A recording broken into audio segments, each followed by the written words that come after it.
नमस्कार साथियों, स्वागत है आपका अपने YouTube चैनल पेपराथन में। साथियों, आज हम लोग झारखंड सिविल जज प्रारंभिक परीक्षा 2023 के मॉक टेस्ट पेपर फर्स्ट को देखेंगे। तो आइए अपनी वीडियो की शुरुआत करते हैं। हमारा पहला क्वेश्चन है, भारतीय दंड संहिता 1860 के अंतर्गत दस्तावेज को परिभाषित किया गया है। तो ये धारा 29 में परिभाषित किया गया है। महबूब शाह बनाम किंग एम्परर का एक महत्वपूर्ण वाद है। तो ये हमारा सामान्य आशय पर है। निम्नलिखित में से सुमेलित नहीं है। ये जो मतत्ता है वासुदेव बनाम पेप्सीराज, ये इससे संबंधित नहीं है।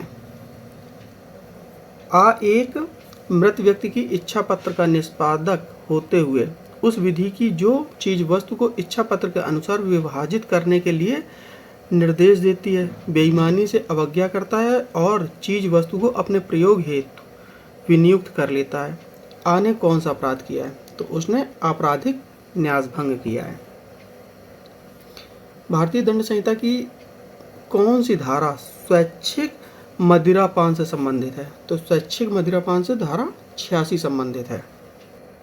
एवं उसके 4 साथियों ने बा के स्थान में चोरी करने का प्रयत्न किया और बा को उपहति कारित की। वहां के अंतावासियों ने घोर प्रतिरोध किया और इस कारण वे लोग बिना लूट का माल लिए चले गए।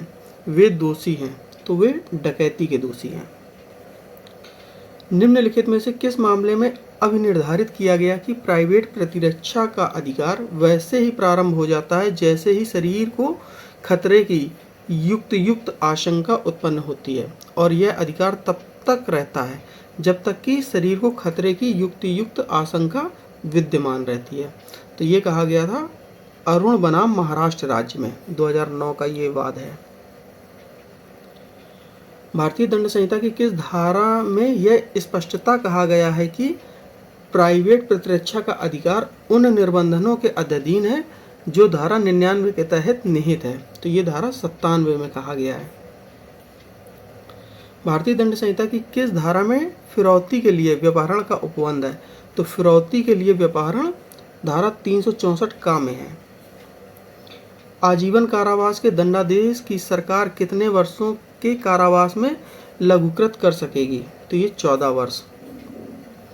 भारतीय दंड संहिता 1860 के तहत कौन सा अपराध जिसकी तैयारी भी दंडनीय है? तो ये डकैती है। डकैती की तैयारी भी दंडनीय है आईपीसी में। दंड विधि का यह सूत्र है कि सहमत से कारित क्षति को क्षति नहीं कहते, समाविष्ट है। ये धारा 87 में समाविष्ट है। भारतीय दंड संहिता के अंतर्गत क्वी पैकेट एब्रियस लुएट सोब्रियस से तात्पर्य है नशे में पाप करने पर उसे शांत अवस्था में दंडित किया जाए। ये हमारी लैटिन सूक्ति है। भारतीय दंड संहिता के तहत पार्वती देवी बनाम बिहार राज्य, अब झारखंड राज्य और अन्य का प्रकरण संबंधित है क्रूरता एवं दहेज हत्या से। भारतीय दंड संहिता की धारा 509 के तहत किसी महिला की लज्जा का अनादर करने के लिए दंड होगा 3 वर्ष का सादा कारावास। यदि कठोर कारावास की अवधि 6 माह से अधिक न हो तो एकांत परिरोध की अधिकतम अवधि होगी 1 माह। यह जानते हुए कि बा ने डकैती की है, बा को वैध दंड से प्रतिच्छादित करने के लिए जानते हुए छिपा लेता है। यहाँ बा आजीवन कारावास से दंडनीय है, इसलिए 3 वर्ष से अनधिक अवधि के लिए दोनों में से किसी भांति कारावास से दंडनीय और जुर्माने से भी दंडनीय है। यह दृष्टांत कौन से अपराध को स्पष्ट करता है? तो ये एक अपराधी को संश्रय देना से संबंधित है। भारतीय दंड संहिता के अंतर्गत सामान्य अपवाद के अंतर्गत नहीं है। तो इसमें कार्य जो शराब का सेवन उपरांत व्यक्ति द्वारा ज्ञान रखते हुए किया गया। वाई की हत्या करने के उद्देश्य से एक्स रात में वाई के बेडरूम में प्रवेश करता है। जब वाई वहां नहीं था, एक्स दोषी है घर के अतिचार का। भारतीय दंड संहिता के तहत लैटिन सूक्ति क्वी फैसिट पर एलियम फैसिट पर से का तात्पर्य है इसका तात्पर्य है वह जो दूसरों के माध्यम से कार्य करता है स्वयं कार्य करता है। निम्न में से किस मामले में उच्चतम न्यायालय ने बलात्कार और यौन उत्पीड़न में के मामलों में टू फिंगर परीक्षण पर रोक लगाई? तो झारखंड राज्य बनाम शैलेंद्र कुमार राय, पांडव राय, सुप्रीम कोर्ट 2022 का वाद है ये। भारतीय साक्ष्य अधिनियम की धारा 14 के अंतर्गत प्रयुक्त मन की किसी दशा प्रकट करती है उपरोक्त सभी को, अर्थात आशय को, ज्ञान को, सद्भाव को। प्रत्यक्ष संदिग्धता से संदर्भ में मौखिक साक्ष्य नहीं दिया जा सकता। निम्नलिखित में से कौन सा सुमेलित नहीं है? तो ये जो नक्शा चार्ट इत्यादि के कथन की सुसंगतता है ये धारा 35 में, ये गलत है। साक्ष्य विधि के तहत कोई भी व्यक्ति किसी गोपनीय संसूचना को न्यायालय में प्रकट करने के लिए विवश नहीं किया जाएगा जो उसे और उसके वैयक्तिक सलाहकार के मध्य हुई हो, ये धारा 129 में कहा गया है। निम्नलिखित में से कौन सा प्राथमिक साक्ष्य नहीं है? तो ये प्रमाणित प्रतियां, ये प्राथमिक साक्ष्य नहीं है। मुद्रण, शिलालेख, फोटो चित्र, ये प्राथमिक साक्ष्य है। भारतीय साक्ष्य अधिनियम के अंतर्गत प्रति परीक्षा के विधिपूर्ण प्रश्न के संबंध में प्रावधान वर्णित करती है। तो ये धारा 146 के अंतर्गत। भारतीय साक्ष्य अधिनियम 1872 के अंतर्गत एक्टो पर्सोनिलिस मॉरिटुस कम पर्सोना नामक सूक्ति का अर्थ है वैयक्तिक अभियोग का अंत व्यक्ति की मृत्यु के साथ हो जाता है। न्यायालय की प्रश्न करने या आदेश देने की शक्ति वर्णित है, ये धारा 165 में। प्रश्न यह है कि क्या का को लूटा गया? यह तथ्य कि उसने किसी शिकायत के बिना कहा कि उसे लूटा गया, तो ये साक्ष्य अधिनियम की धारा 32 तथा 157 के अंतर्गत सुसंगत हो सकता है। भारतीय साक्ष्य अधिनियम की धारा 82 लागू होती है, तो धारा 82 अधिकरणों पर लागू होती है। न्यायालय न्यायिक सूचना लेगा, ये भूमि एवं समुद्र की रोड के नियम से। भारतीय साक्ष्य अधिनियम के अंतर्गत न्यायालय इलेक्ट्रॉनिक अभिलेखों का जो विधि के अनुसार निर्मित और संरक्षित किए गए हैं कि युक्तियुक्तता के संबंध में उपधारणा करेगा, तो ये धारा 81 का के अंतर्गत। बही खाता में की संगत प्रविष्टियां मात्रा ही किसी व्यक्ति को दायित्वाधीन करने के लिए पर्याप्त नहीं है। उन परिस्थितियों में अस्तित्व को साबित करने का भार जो उस मामले को भारतीय दंड संहिता के साधारण आधारों में से किसी के अंतर्गत लाता है, अभियुक्त व्यक्ति पर है। दंड प्रक्रिया संहिता के अंतर्गत समनीय तथा असमनीय अपराधों का वर्गीकरण वर्णित है, तो ये धारा 320 में। दंड प्रक्रिया संहिता 1973 की धारा 125 के अंतर्गत भरण पोषण प्रदान नहीं किया जा सकेगा, तो ये सहोदर भाई को नहीं मिलेगा।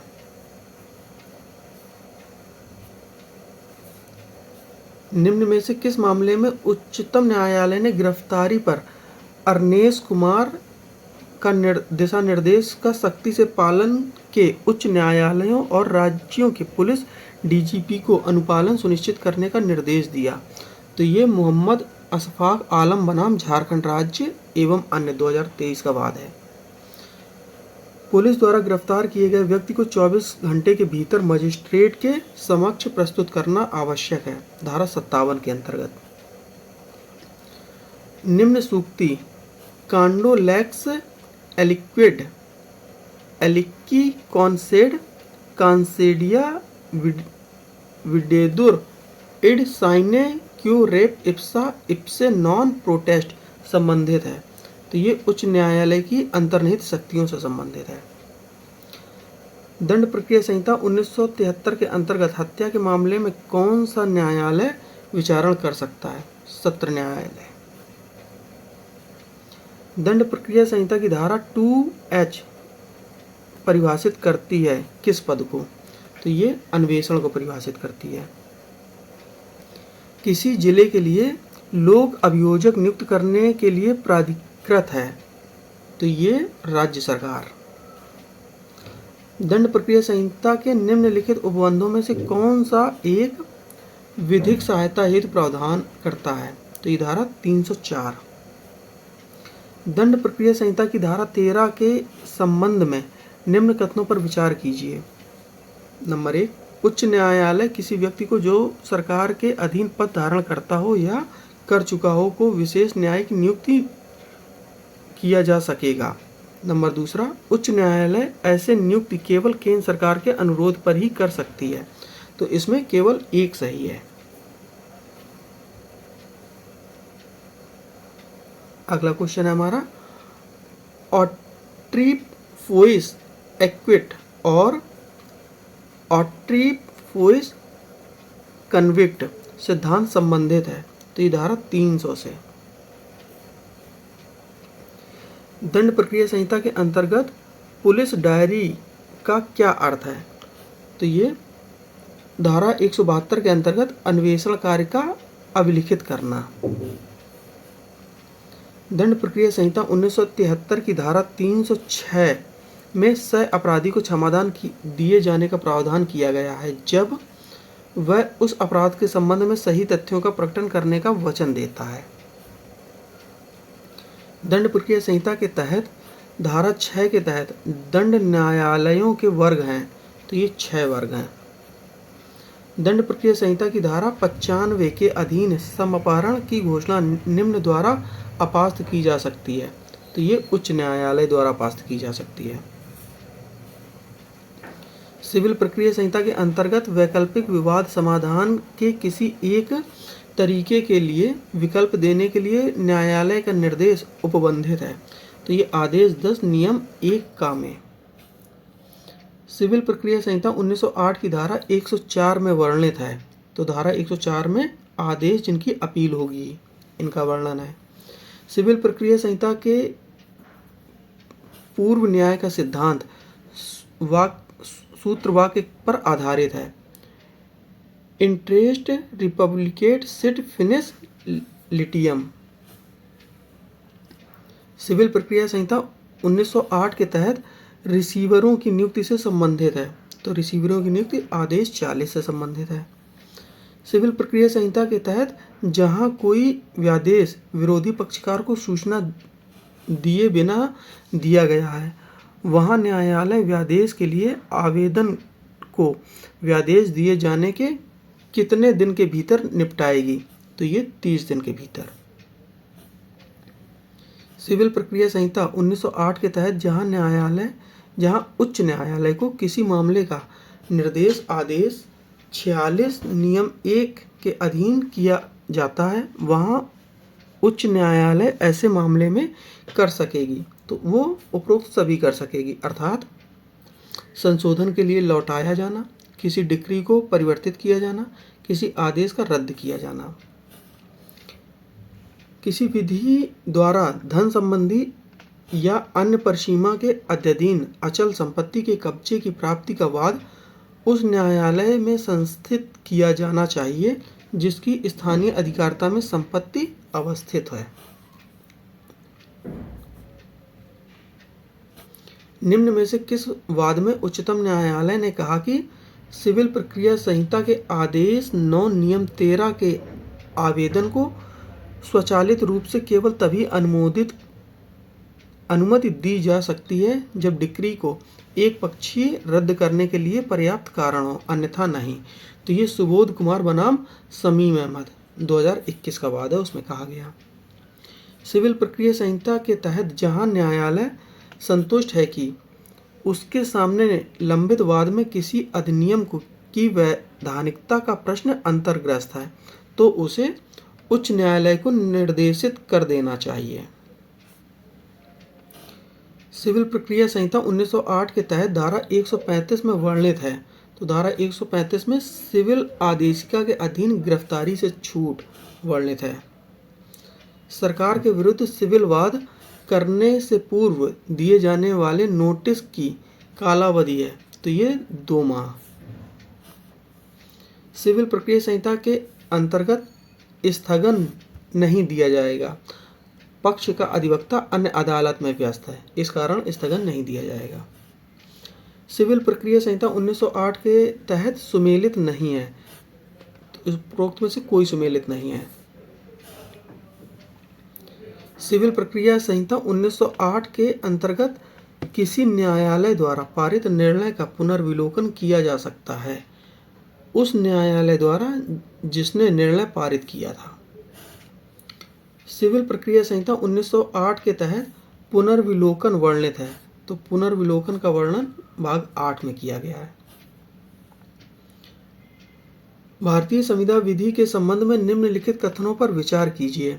नंबर 1, भारतीय संविदा अधिनियम का संख्यांक 10 है। नंबर 2, भारतीय संविदा अधिनियम का उद्देश्य संविदाओं से संबंधित विधि के कुछ भागों को परिभाषित और संशोधित करना है। नंबर 3, भारतीय संविदा अधिनियम दिनांक 25 अप्रैल 1872 को अधिनियमित किया गया। तो इसमें 2 और 3 सही है हमारा। अगला क्वेश्चन है हमारा, खा के लिए एक रंग चित्र बनाने का वचन का देता है, तो का को इस वचन का पालन स्वयं करना होगा। व्यापारिक संविदाओं में सदैव संविदा में बंधने का आशय होता है से संबंधित वाद कौन सा है? तो ये रोज फ्रैंक एंड कंपनी बनाम J.R. क्रम्पटन है। का पूरा न करने के आशय से एक वचन देता है, यह उसके पक्ष पर दोषपूर्ण मिथ्या व्यपदेशन है। संविदा विधि के अंतर्गत शून्यकरणीय संविदा को परिभाषित किया गया है, तो ये 2 झा में। निम्नलिखित में से कौन सी घटना संविदा को कभी भी शून्य नहीं बनाती? तो मुद्रा का अवमूलन। जब कोई व्यक्ति जो अविभावी स्थिति में है दूसरे व्यक्ति की संपत्ति उस पर प्रभाव डालकर प्राप्त करता है, तो यह कहा जाता है कि संपत्ति असम्यक असर द्वारा प्राप्त की गई है। निम्नलिखित में से कौन सा वाद वचनात्मक विबंध से संबंधित है? तो वचनात्मक विबंध से केदारनाथ बनाम गौरी मोहम्मद का वाद संबंधित है। निम्नलिखित में से सही उत्तर बताइए। तो उपरोक्त सभी सही हैं, अर्थात लोकपद को बेचने का करार शून्य है, सही है। नैसर्गिक न्याय के विपरीत अनुबंध संविदा को शून्य बना देती है, ये भी सही है। ऐसे अनुकल्पी वचन की दशा में जिसकी एक शाखा वैध हो और दूसरी अवैध हो, केवल वैध शाखा का प्रवर्तन कराया जा सकता है, ये भी सही है। भारतीय संविदा अधिनियम का अध्याय 8 संबंधित है, तो ये क्षतिपूर्ति एवं प्रत्याभूत की विषय से संबंधित है।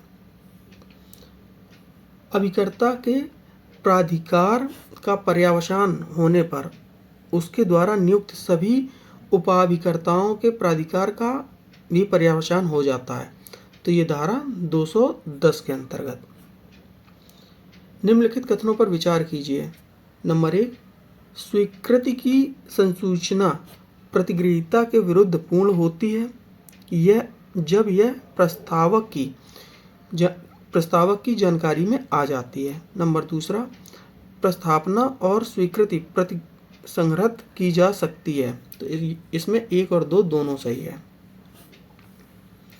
अगला क्वेश्चन, एक समाश्रित संविदा है, इसमें सही उत्तर बताना है कि समाश्रित संविदा क्या है। तो एक समाश्रित संविदा है जबकि संविदा का संपार्श्विक घटना के घटित होने या न होने पर किसी वचन का पालन करना हो। पूर्वकालिक संविदा भंग का सिद्धांत प्रतिपादित किया गया है, तो ये धारा 39 में। भारतीय संविदा अधिनियम 1872 के अंतर्गत सामान्य प्रस्ताव से संबंधित वाद है, तो ये है कार्लिल बनाम Carbolic smoke ball company. Choose the correct spelling, तो इसका सही स्पेलिंग है ceiling. Choose the correct meaning of the underline phrasal verb in the following sentence Indian police is on the whole high handed in deadline with citizen. तो ये high handed जो है इसको बताना है, तो ये है, इसकी जगह पे होगा overbearing. Choose the correct indirect form of the following sentence. He told the जज that he had not committed the crime. Choose the tense from the following sentence. They will have finished the film before we get home. तो इसमें है future perfect tense. The word most opposite in meaning to the word fastidious. तो इसका हो जाएगा adjustable. Choose the correct meaning of the underline word in the following sentence. For a college going student Shruti behaviour is often childish. तो ये इसका हो जाएगा immature. Choose the correct meaning of the underline idiomatic phrase in the following sentence. She decided that she would get this job by hook or by crook. तो इसका हो जाएगा by any means, right or wrong. One who does not make mistake, infallible. Fill in the blanks with suitable choice. It very kind of you to dot to speak at the meeting. तो इसकी जगह पे आएगा agree. Fill in the blanks with a suitable preposition in the following. He drove from Maharashtra dot Karnataka without stopping to rest. तो यहाँ पे होगा Maharashtra to Karnataka. तो यहाँ पे टू आ जाएगा। अंतर्राष्ट्रीय साक्षरता दिवस मनाया जाता है, तो ये 8 सितंबर को। कौन सा शास्त्रीय नृत्य मुख्यतः तमिलनाडु से जुड़ा है?